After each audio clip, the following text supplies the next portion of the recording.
Pendant longtemps, la Russie croyait que la majorité des ex-pays soviétiques lui étaient acquis, notamment en matière de géopolitique et de commerce mondial. Depuis l'effondrement de l'Union des républiques socialistes soviétiques en 1991, les pays se sont davantage tournés vers l'Occident. Dans le dernier coup porté au rêve de Vladimir Poutine de recréer l'Union, l'Arménie a désormais officiellement suspendu sa participation à l'organisation du traité de sécurité collective, qui était la réponse de Poutine à l'OTAN. Mais ce n'est pas qu'un autre remaniement diplomatique dans le Caucase du Sud.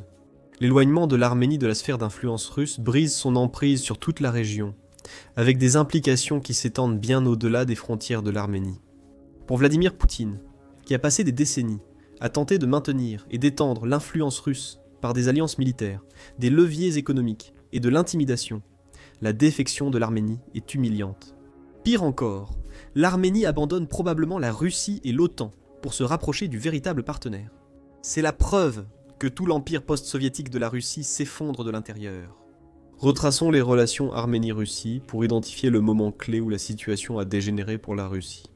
Alerte spoiler, cela va en partie être lié à la guerre en Ukraine. Plus important encore, nous pouvons nous demander si la Russie peut projeter sa puissance, maintenir son influence économique et empêcher d'autres défections, ce qui pourrait avoir d'énormes répercussions sur toute la région pour les années à venir. Pour saisir l'importance du retrait de l'Arménie d'une alliance, tout à coup, il devient important de bien définir ce que représentait l'organisation du traité de sécurité collective pour ce que l'on peut appeler le grand plan de réunification de la Russie. Fondé en 1992 sous le nom de Traité de sécurité collective et officialisé en 2002, l'organisation du traité de sécurité collective était la tentative de Vladimir Poutine de créer une alliance militaire sous domination russe, rivalisant avec l'OTAN. Vladimir Poutine s'efforçait de freiner l'influence de l'OTAN en Europe de l'Est et en Asie centrale. L'Arménie était l'un des membres fondateurs de l'organisation du traité de sécurité collective, avec 5 autres pays d'Asie centrale dont la Russie. Pour la Russie, l'adhésion de l'Arménie servait plusieurs objectifs stratégiques. Le pays offrait à Moscou un point d'appui crucial dans le Caucase du Sud, permettant des opérations de renseignement contre la Turquie et l'Iran, tout en servant de tampon contre l'influence occidentale dans une région riche en routes de transit énergétique. L'organisation a été officialisée en 2002, alors que les États baltes, Estonie, Lettonie et Lituanie, n'étaient pas encore membres de l'OTAN. Même à cette époque, l'organisation du traité de sécurité collective était bien plus faible que le pacte de Varsovie, qui contrôlait la majeure partie de l'Europe de l'Est, et encore plus faible comparé à l'OTAN. En seulement 2 ans, les États baltes ont officiellement rejoint l'OTAN, laissant présager l'échec de la version russe de l'Alliance. Certes, la situation des États baltes différait significativement de celle du Caucase. Avec un accès direct à la mer Baltique, et par elle, à l'Occident, ils disposaient de bien plus d'options. En comparaison, le Caucase était divisé. La Géorgie et l'Azerbaïdjan se sont associés à la Moldavie et à l'Ukraine pour former l'Organisation pour la démocratie et le développement économique. Géorgie, Ukraine, Azerbaïdjan, Moldavie, pour la démocratie et le développement économique. Ils sont partis avant la ratification de l'Alliance en 2002 pour tenter de s'éloigner de l'influence russe. Cependant, ils devaient encore gérer leurs propres difficultés, notamment des régions séparatistes en Géorgie et un conflit territorial non résolu. Les voisins de l'Arménie au sud étaient l'Iran et la Turquie, le premier sous de lourdes sanctions et idéologiquement très différent, et la seconde fermant ses frontières à l'Arménie pour éviter une crise des réfugiés. L'Arménie n'avait donc guère d'autre choix que de s'appuyer sur la Russie et, dans une moindre mesure, sur l'Iran pour assurer une certaine stabilité économique. Malgré des débuts difficiles, le partenariat entre l'Arménie et la Russie semblait mutuellement bénéfique. Pendant des décennies, la Russie a maintenu sa 102e base militaire à Gyumri, près de la frontière turque, un autre sujet épineux à aborder ultérieurement. L'Arménie bénéficiait de garanties sécuritaires et de prix avantageux sur les armes, avec des gardes-frontières russes patrouillant ses frontières turques et iraniennes, étendant ainsi la sécurité de Moscou à des centaines de kilomètres au sud de ses propres frontières. Mais l'engagement de la Russie envers la sécurité de l'Arménie a toujours été conditionnel, dépendant de la soumission de l'Arménie à la Russie et servant les intérêts russes. Les premières fissures sont apparues lors de la guerre du Haut-Karabakh, en 2020, quand l'Azerbaïdjan a lancé une campagne militaire dévastatrice pour reprendre les territoires perdus dans les années 1990.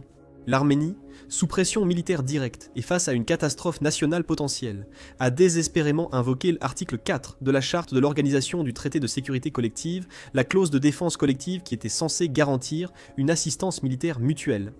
Cela équivaut à l'article 5 de l'OTAN, signifiant que la Russie et les autres membres seraient en principe prêts à déployer leurs forces armées. Cependant, la Russie était restée indifférente et l'Alliance a suivi. Moscou n'a fourni qu'un soutien minimal en matière de renseignement, tout en affichant publiquement sa neutralité, abandonnant de fait l'Arménie face aux forces azerbaïdjanaises, équipées de systèmes d'armes turcs et israéliens avancés. Le message était clair, les garanties de sécurité de la Russie ne valaient rien lorsque Moscou avait des intérêts contradictoires. Et le reste de l'Alliance n'était pas beaucoup plus fiable, car si la plus grande armée de l'Alliance ne venait pas, pourquoi les autres le feraient-ils? Le conflit de 2020 s'est terminé par la perte par l'Arménie de territoires majeurs du Haut-Karabakh et un cessez-le-feu négocié par la Russie, qui a déployé des forces de maintien de la paix dans la région. Mais au lieu de stabiliser la situation, cet arrangement a créé de nouvelles vulnérabilités qu'Azerbaïdjan allait exploiter sans pitié. Les forces de maintien de la paix russes étaient souvent accusées de favoriser l'Azerbaïdjan dans le conflit. La trahison ultime s'est produite en septembre 2023, quand l'Azerbaïdjan a lancé des opérations dites antiterroristes au Haut-Karabakh. En moins de 24 heures, les forces azerbaïdjanaises avaient effectivement mis fin au contrôle arménien sur la région, menaçant de déplacer complètement environ 120 000 Arméniens ethniques de la région. Cela équivalait à un nettoyage ethnique, un sentiment partagé par le Parlement européen. Les appels désespérés de l'Arménie à l'organisation du traité de sécurité collective ont reçu pour seule réponse des déclarations creuses sur la surveillance de la situation. La Russie affirmait sa neutralité dans le conflit, sans vraiment agir. Les soldats de la paix russe, censés assurer la sécurité régionale, se sont retirés ou sont restés passifs. Alors que les forces azerbaïdjanaises progressaient, l'Azerbaïdjan a pris le contrôle de la région, suggérant que les soldats de la paix russes ont échoué ou soutenu activement les objectifs azerbaïdjanais. Mais le schéma plus profond révèle ici quelque chose de plus sinistre qu'un simple échec militaire et des platitudes politiques. L'approche de la Russie face au conflit arméno-azerbaïdjanais suit le même schéma que Moscou a utilisé dans tout l'ex-espace soviétique. Elle crée des conflits gelés dans les régions séparatistes, déploie des forces de maintien de la paix russe et rend les belligérants dépendants de Moscou. Essentiellement, ils doivent suivre les règles de la Russie et attendre qu'elle décide, en tant qu'autorité suprême, qui a raison. Ce camp finira généralement par offrir à la Russie une porte d'entrée vers tout le gouvernement. Cela permet à la Russie de garder ses voisins entièrement dépendants de son aide militaire pour assurer leur sécurité. Ainsi, ils ne peuvent jamais progresser vers les organisations internationales, qui exigent généralement un contrôle territorial complet. Cette stratégie a réussi en Géorgie, avec l'Ossétie du Sud et l'Abkhazie, où des régions séparatistes appuyées par la Russie demeurent sous la protection de Moscou, longtemps après leurs conflits initiaux. Elle a fonctionné en Moldavie avec la Transnistrie, où des troupes russes maintiennent une présence permanente sous couvert de maintien de la paix. Pendant 30 ans, cela a fonctionné dans le Caucase du Sud, où le conflit non résolu du Haut-Karabakh a maintenu l'Arménie et l'Azerbaïdjan dépendant de la prétendue médiation russe. Mais la Russie s'est lourdement trompée en pensant cette stratégie infaillible. Et elle reposait sur la conviction autoproclamée que la Russie était un acteur économique régional majeur avec l'une des plus grandes et expérimentées armées du monde. Pour le soutenir, tant que l'illusion de sa puissance militaire perdurait. Et il s'est rapidement avéré que la Russie était tout sauf organisée pour des opérations à grande échelle. En septembre 2023, l'Azerbaïdjan a mis la Russie au pied du mur. L'Azerbaïdjan avait obtenu le soutien militaire et politique de la Turquie et des partenariats énergétiques européens, réduisant sa dépendance aux exportations russes et permettant d'exporter ses ressources vers l'Occident, représentant environ la moitié de son produit intérieur brut, avec son économie et son armée assurée, et les appels arméniens restant sans réponse pendant plus de 2 ans de conflit. L'Azerbaïdjan a décidé de porter ce coup final pour tenter de prendre le contrôle total du Haut-Karabakh. L'incapacité ou la réticence de Moscou à défendre son allié a révélé le caractère fictif des garanties de sécurité russes. Peu après, l'Arménie a commencé à remettre en question son rôle dans l'organisation du traité de sécurité collective. Elle a annoncé publiquement qu'elle songeait à quitter l'Alliance en février 2024, indiquant que son adhésion serait suspendue d'ici fin 2023. Le premier ministre arménien Pachinian a déclaré que l'Arménie avait atteint un point de non-retour concernant l'organisation du traité de sécurité collective. Le refus de l'Arménie de signer une décision sur les exigences financières de l'Alliance le 31 mars 2025 a pratiquement ratifié cela. Cela impliquait que le pays ne participerait plus à aucune activité liée à l'Alliance, ce qui a marqué le début de l'effondrement de la relation entre l'Arménie et la Russie. Et cet effondrement a des implications qui vont bien au-delà du Caucase du Sud. Le revirement de l'Arménie sur la guerre en Ukraine offre un autre angle pour saisir les échecs stratégiques de Moscou. Durant les premiers mois de l'invasion russe, l'Arménie a adopté une position neutre, officieusement favorable à Moscou. Le premier ministre Pachinian a évité de condamner l'invasion, s'est abstenu lors des votes à l'Organisation des Nations Unies, n'a critiqué ni les actions russes, ni celles au Donbass occupé, et a continué de participer aux structures économiques et sécuritaires dirigées par la Russie. À l'époque, l'Arménie se considérait encore dépendante de la Russie et son économie.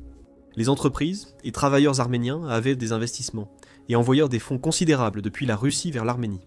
Rompre avec Moscou semblait équivaloir à un suicide économique et politique, surtout lorsque la guerre était considérée comme jouée d'avance dans ses premiers jours.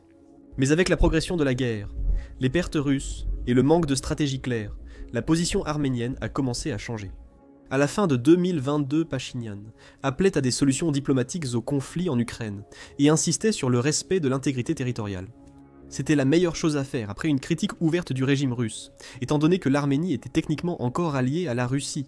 En 2023, l'Arménie fournissait une aide humanitaire à l'Ukraine et soutenait sa souveraineté. Ce n'était pas un soudain réveil éthique, mais des calculs géopolitiques et des analyses de cause à effet. La Russie n'a pas réussi à occuper une nation qui avait environ 1/10 de l'équipement militaire, la moitié de l'infanterie et 1/3 de la population totale. L'Ukraine était aussi vue comme l'un des pays post-soviétiques les plus corrompus et économiquement instables. De plus, lorsque l'Azerbaïdjan a cherché à prendre le contrôle du Haut-Karabakh, la Russie n'a pas voulu ou n'a pas pu déployer son armée pour défendre l'un des membres fondateurs d'une alliance censée contrer l'OTAN. Enfin, la Russie subissait déjà une pression économique, alors que l'étau des sanctions occidentales se resserrait. Elle a été forcée d'exporter illégalement ou à bas prix du pétrole et du gaz vers ses quelques alliés restants. Une seule conclusion. L'Arménie n'était plus en sécurité sous la tutelle et les garanties de sécurité de la Russie. Néanmoins, le lien entre l'Arménie et le conflit ukrainien révèle un autre élément de complication qui souligne la difficulté d'extraire les pays de l'emprise russe. Pendant la guerre, l'Arménie a été une voie cruciale pour la Russie, afin de contourner les sanctions, lui permettant d'accéder aux technologies et services financiers occidentaux. Malgré les restrictions internationales, les banques et entreprises arméniennes ont facilité des transactions et réexportations vers la Russie, le territoire arménien, servant de voie de transit pour le marché russe. Ce n'était pas forcément une politique délibérée du gouvernement, mais peut-être le résultat naturel de la profonde intégration économique de l'Arménie avec la Russie, et de la difficulté à rompre complètement les liens du jour au lendemain. Selon les services de renseignement européens, l'Arménie aurait permis l'évasion de sanctions de plusieurs milliards de dollars durant les 2 premières années du conflit. Le rapport indique que l'Arménie a acheté pour 6 milliards de dollars d'or à la Russie, contre un total d'importation de 11 milliards de dollars et un produit intérieur brut de 195 milliards de dollars en 2022. Cela rend le rapprochement de l'Arménie vers l'Europe encore plus significatif. Bruxelles gagne non seulement un nouveau partenaire, mais élimine potentiellement une faille majeure dans ses sanctions contre la Russie. Les dirigeants européens ont insisté sur le fait que l'intégration future de l'Arménie à l'Union européenne dépendra de progrès concrets dans la réduction du contournement des sanctions et l'alignement sur les positions de politique étrangère européenne, comme la poursuite des pourparlers de paix avec l'Azerbaïdjan et la normalisation des relations avec la Turquie. L'approche européenne actuelle est plus sophistiquée et diplomatique que la tendance américaine à exiger une conformité immédiate aux sanctions, en offrant à l'Arménie une voie vers l'intégration européenne. Tout en reconnaissant les défis de s'émanciper de l'influence russe, l'Union européenne montre comment d'autres ex-pays soviétiques pourraient se libérer de l'orbite de Moscou. Cela contraste avec les récentes actions de Donald Trump envers la Russie. L'administration américaine n'a pas réussi à faire progresser les négociations de paix entre l'Ukraine et la Russie, allant jusqu'à se retirer complètement des discussions. Cela a remis en question la pertinence de l'OTAN en Europe, forçant les pays européens à dépendre uniquement des nations transatlantiques. Malgré la position de l'Union européenne sur l'Arménie ou l'Ukraine, des années seront probablement nécessaires avant de voir des progrès significatifs, surtout si les crises territoriales persistent dans ces deux pays. Cependant, les actions récentes de l'Arménie peuvent grandement accélérer ce processus. C'est parce que la rupture de l'Arménie avec l'organisation du traité de sécurité collective pourrait déclencher un effet domino qui démantèlerait le système d'alliance post-soviétique de la Russie. Du point de vue de Moscou, considérez les implications tactiques sur la géopolitique régionale. L'organisation du traité de sécurité collective n'a jamais été conçue comme une alliance d'égal à égal, les pays post-soviétiques n'étant pas sur un pied d'égalité. La Russie n'a jamais eu la capacité économique et politique pour rivaliser avec les États-Unis. Les pays baltes ont prospéré grâce à leurs liens géographiques étroits avec l'Occident, stimulant fortement leurs économies. Pour les autres pays, l'organisation du traité de sécurité collective était presque la seule option. Cela a stabilisé l'économie, car la Russie pouvait utiliser ses exportations pour financer les autres membres de l'Alliance. Mais au fond, l'organisation du traité de sécurité collective a été conçue pour institutionnaliser la domination russe sur les anciens pays soviétiques, tout en offrant un vernis de légitimité multilatérale. Le départ de l'Arménie de l'organisation réduit non seulement le nombre de membres d'un 6e, mais montre aussi l'incapacité de la Russie à protéger certains de ses alliés les plus proches. Les membres de l'Organisation du Traité de Sécurité Collective étaient des États issus de l'Union soviétique, partageant sa culture et sa démographie, au-delà des conflits en Syrie et en Iran. L'Union des républiques socialistes soviétiques a déployé d'immenses efforts pour freiner le nationalisme en déplaçant des populations à travers les frontières historiques des pays dans le but d'homogénéiser la société. Aujourd'hui encore, de nombreux pays peinent à distinguer les identités ethniques de leurs citoyens, ce qui a entraîné des troubles nationaux en Géorgie, Azerbaïdjan, Arménie et Moldavie. Et il a été prouvé que la Russie est incapable de faire autre chose que d'alimenter davantage le conflit. Cela peut amener d'autres pays à adopter la même position anti-alliance. Le de Kazakhstan, deuxième plus grand membre de l'Organisation du Traité de Sécurité Collective après la Russie, commence à prendre ses distances avec Moscou. Depuis le début de l'invasion de l'Ukraine, le président kazakh Kassym-Jomart Tokayev a refusé de reconnaître les territoires occupés par la Russie en Ukraine et a décliné d'apporter un soutien militaire à l'invasion. Il a renforcé les liens avec la Chine et l'Europe occidentale en facilitant le commerce direct entre l'Extrême-Orient et l'Occident via ses frontières. L'Arménie, malgré son économie en difficulté et son insécurité militaire, ose déclarer vouloir s'affranchir de l'influence russe. Le Kazakhstan, avec une économie 10 fois plus grande et sans grands différends territoriaux, aura encore plus de facilité. Le Kirghizistan et le Tadjikistan, dépendant de l'assistance sécuritaire russe, due à leur proximité avec l'Afghanistan, sont des cas difficiles pour un revirement occidental. Cependant, même ces nations explorent désormais d'autres partenariats. Le Kirghizistan recherche des investissements chinois, tandis que le Tadjikistan renforce ses liens avec l'Inde. La Chine et l'Inde font partie des Brésil, Russie, Inde, Chine, Afrique du Sud, la réponse de la Russie à l'alliance économique entre l'Union européenne et l'Amérique du Nord. Si les États orbitaux russes se rapprochent d'autres membres des Brésil, Russie, Inde, Chine, Afrique du Sud, la Russie pourrait perdre son statut de membre clé de l'alliance économique. Nous observons déjà cela dans la forte croissance du commerce bilatéral sino-russe. Cette tendance avantage la Chine à long terme, lui permettant d'imposer les prix qu'elle souhaite.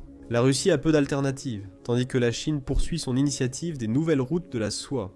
Les défections potentielles en Asie centrale seraient dévastatrices pour la stratégie à long terme de la Russie. Moscou a passé 30 ans à développer l'organisation du traité de sécurité collective comme contrepoids à l'OTAN pour créer une zone tampon entre l'Alliance Atlantique et ses territoires centraux. En utilisant les anciennes nations soviétiques comme des États marionnettes, la Russie pourrait mener une politique de la terre brûlée si nécessaire, menaçant leurs économies pour forcer l'OTAN à reculer. L'effondrement de ce système laisserait la Russie isolée géographiquement, vulnérable économiquement et stratégiquement insignifiante. Le rapprochement de l'Arménie vers l'Europe est un nouveau coup porté aux efforts de la Russie pour créer des réseaux commerciaux et financiers hors du système occidental. L'Union économique eurasiatique, réponse russe à l'Union européenne regroupant l'Arménie, la Biélorussie, le Kazakhstan, la Russie et le Kirghizistan, perd en crédibilité lorsqu'un membre cherche à se rapprocher des institutions européennes. Le retrait de l'Arménie coupe aussi une voie de transit essentielle pour le commerce russe avec l'Iran et le Moyen-Orient. Le territoire arménien offrait à Moscou un accès terrestre direct au marché iranien. Cela permettait d'éviter la logistique complexe du transit commercial par la mer Caspienne ou le territoire turc potentiellement hostile. Sans l'Arménie, la Russie devient encore plus dépendante des routes commerciales chinoises et plus vulnérable aux sanctions visant ces derniers partenariats commerciaux. Les implications en matière de renseignement sont tout aussi cruciales. Les bases militaires et le renseignement russe en Arménie donnaient à Moscou un aperçu essentiel des activités de la Turquie, membre de l'OTAN, des développements militaires iraniens et de la politique énergétique régionale. La perte de ce point d'appui en renseignement force la Russie à se reposer plus sur la reconnaissance satellitaire et les réseaux d'agents humains, déjà compromis par la guerre en Ukraine. De façon quelque peu déroutante, compte tenu de la prise de distance diplomatique, l'Arménie essaie toujours de ménager la Russie tout en se rapprochant de l'Union européenne. Début juillet, un nouvel accord a été signé permettant à la Russie de louer la 102e base à Gyumri et d'y stationner ses troupes jusqu'en 2044. Les estimations actuelles suggèrent que la Russie pourrait déployer jusqu'à 5000 soldats, ainsi que des systèmes de défense anti-aérienne modernes comme les S-300 et Pantsir S-1. Cela peut être dû à l'incapacité actuelle de l'Arménie à défendre son territoire contre l'Azerbaïdjan. Depuis l'offensive de septembre 2023, l'Arménie est convaincue que l'Azerbaïdjan lancerait une offensive totale pour achever le travail. Il est possible que la simple présence d'une base militaire russe en Arménie, ainsi que l'amélioration des positions géopolitiques entre l'OTAN et l'Arménie, suffisent à dissuader une invasion. Cependant, vu l'inefficacité passée des troupes russes à protéger la frontière arménienne, de nombreux analystes s'interrogent sur les raisons de la prolongation du bail. Il est peu probable que la Russie intervienne réellement dans une éventuelle guerre entre l'Azerbaïdjan et l'Arménie, du moins au point de l'influencer. L'Arménie reste dans un état de limbo, et tous ses voisins ont des intérêts directs, soit en Arménie, soit en Azerbaïdjan. L'Iran et l'Inde ont fourni un soutien en équipement militaire à l'Arménie, tandis que la Turquie et Israël ont soutenu l'Azerbaïdjan. Une guerre impliquerait tous les grands acteurs régionaux, faisant appel à des décennies d'alliances et à une géopolitique en constante évolution. En réponse à la défection de l'Arménie, Poutine a intensifié la propagande, attisant un sentiment pro-russe au sein de l'opposition arménienne, affirmant que l'actuel Premier ministre, Pachinian, a été porté au pouvoir lors de la révolution de 2018 par des mondialistes soutenus par l'Occident, et que le pays est entraîné dans l'Union européenne par des loges maçonniques occidentales. Mais surtout, cela semble être la seule réponse de Poutine, sans aucune répercussion militaire ou économique apparente. Ce n'est pas parce que Poutine est devenu plus modéré ou diplomate, c'est simplement parce que la Russie manque de ressources pour mener de front sa guerre en Ukraine, tout en punissant d'anciens alliés qui lui résistent. La guerre en Ukraine a dévasté l'armée russe, entraînant plus d'1 million de pertes en moins de 3 ans et demi. D'un autre côté, l'Occident semble chercher à remplacer la Russie comme partenaire stratégique de l'Arménie. La visite de Jens Stoltenberg, secrétaire général de l'OTAN, en Arménie en mars 2024, et les discussions sur de potentielles coopérations sécuritaires, indiquent que les institutions occidentales considèrent sérieusement les appels arméniens. Malgré l'improbabilité d'une adhésion totale à l'OTAN à cause de l'isolement géographique de l'Arménie et des conflits territoriaux actuels, des solutions de sécurité alternatives pourraient fournir à l'Arménie la protection nécessaire, alors qu'elle essaie de s'intégrer dans l'espace économique européen. Et alors que l'avenir de l'Arménie reste incertain en raison de ses liens ambigus avec la Russie et l'Europe, il est clair qu'il ne s'agit là que du dernier épisode d'une série d'humiliations subies par la Russie au cours de la guerre en Ukraine. Si la tendance se poursuit, la Russie pourrait perdre ses liens économiques avec de grands partenaires comme la Chine, l'Inde, mais aussi avec des pays qui dépendaient historiquement d'elle pour exister. Merci d'avoir regardé. Pour en savoir plus sur la gestion de la Russie par les pays baltes, regardez notre vidéo sur les projets de l'Estonie. Pour rester informé des plus grandes actualités géopolitiques mondiales, abonnez-vous à The Military Show.